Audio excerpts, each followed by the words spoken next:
दोस्तों, रे डालियो ने एक बुक लिखी है द चेंजिंग वर्ल्ड ऑर्डर।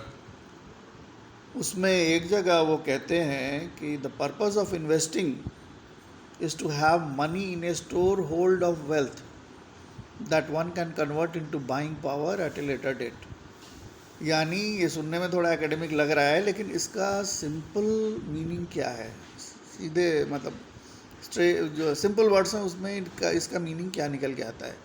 इसका मतलब ये है कि इन्वेस्टमेंट करने का मकसद ये है कि आप अपने पैसे को ऐसी जगह लगाएं या ऐसे जगह इन्वेस्ट करें या रखें जो समय के साथ अपने वैल्यू को खो ना दे, ताकि बाद में जब आपको ज़रूरत पड़े खर्च करने की या सर्विसेज लेने की, तो आपकी जो बाइंग कैपेसिटी है वो बढ़ी हुई हो, यानी इन्हेंस्ड बाइंग पावर हो आपके पास। अब यहाँ स्टोर होल्ड ऑफ वेल्थ का मतलब क्या है कि इसका मतलब यही है कि ऐसी चीज़ों में इन्वेस्ट करें जो जिनकी वैल्यू टिकाऊ हो या बढ़े, जैसे प्रॉपर्टी हो गया, स्टॉक्स हो गए, अच्छी कंपनियों के बॉन्ड्स हो गए, गोल्ड हो गया, हाँ ये सब चीज़ें। तो बाइंग पावर का मतलब क्या है? बाइंग पावर का मतलब है कि एबिलिटी आपकी फ्यूचर में चीज़ों को अफोर्ड करने की जो कैपेसिटी है वो बढ़ती रहे। दूसरे शब्दों में इन्वेस्टमेंट करने का मतलब सिर्फ पैसे बचाना नहीं है, बल्कि पैसे की वैल्यू फ्यूचर में बनी रहे, इसको इंश्योर करना भी है। अब एग्जांपल्स ले लेते हैं। अब एग्जांपल्स के बिना मेरा काम तो चलता नहीं भाई।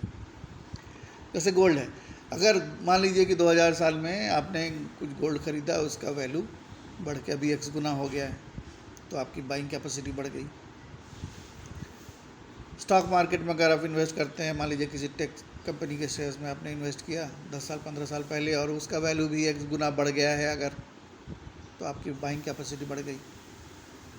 यानी कहने का मतलब ये है कि सिर्फ पैसा बचाना इन्वेस्टमेंट नहीं है। इस पैसे बचाने से सिर्फ आपकी बाइंग कैपेसिटी नहीं बढ़ेगी, आपके पैसे बढ़ जाएंगे, गिनने के लिए नॉमिनल जिसको कहते हैं। लेकिन इन्वेस्टमेंट का मतलब ये है कि पैसे ऐसे एसेट्स में रखना सही रहेगा जिनके वैल्यू बढ़ें, जिससे आपके फ्यूचर में जो बाइंग मसल्स है ना वो मजबूत हो। मिलते हैं फिर कभी और कोई भी बात लेके।